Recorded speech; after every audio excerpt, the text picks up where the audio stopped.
a reduction of the cost of financing for particular sectors, because we wanted to reduce the cost of financing for agriculture, forestry, livestock, manufacturing, and we have been able to bring down, because of the policies we have adopted, interest rate by 3 percentage points in most instances. So participating commercial banks has reduced interest rate from 8% per annum to 3.5% on loans for up to 500,000 and 5% for above. So it's 9.5% for loans above 500,000. That is now 5%. And the $500,000 small business loan came down from 8% to 3.5%. Those were as a result of direct negotiations and strategic policy formulation by the government. Now, all of this investment and all of this, one may ask, how is the spending reflected in the financial system?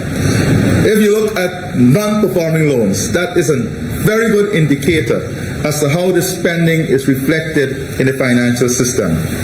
Non-performing loans, which peaked at $32.9 billion in 2020, reduced by 59% to $13.4 billion at the end of 2023.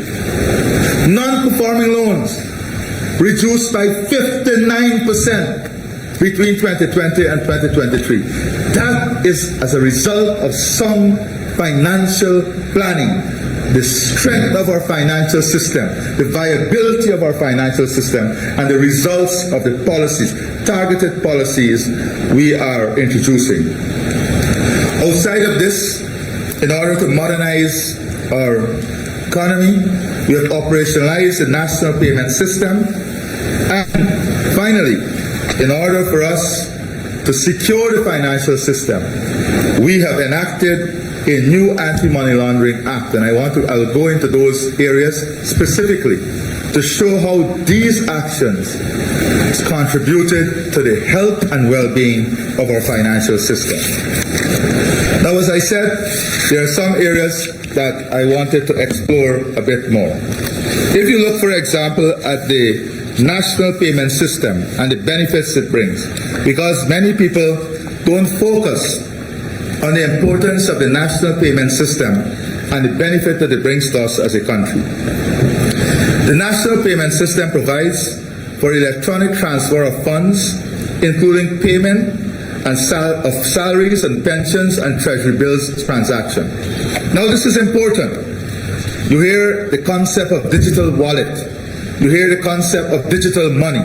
You hear the concept of paperless financial system. These are important concepts that we will have to adopt to. So the national payment system allows for the transfer of funds, an electronic transfer of funds. Now this, for us, we have to graduate to the situation nationally where our payment system will be on an electronic platform. And this allows for greater transparency, it allows for greater traceability, it allows for greater tracking, it allows for the tax authority to have a better understanding of the movement of funds. So this is important in the modernization of our payment system. Secondly, it allows for immediate payments and clearance in the banking system. So if you go to some countries, some of the more advanced countries, you will see that everything is done on your device, your phone. You go, you shop in the supermarket, you scan your phone, the payment is taken out, it goes into a system. So there's very little room for the cash type of transaction and the problems that can create. So it allows for immediate payment and clearance in the banking system.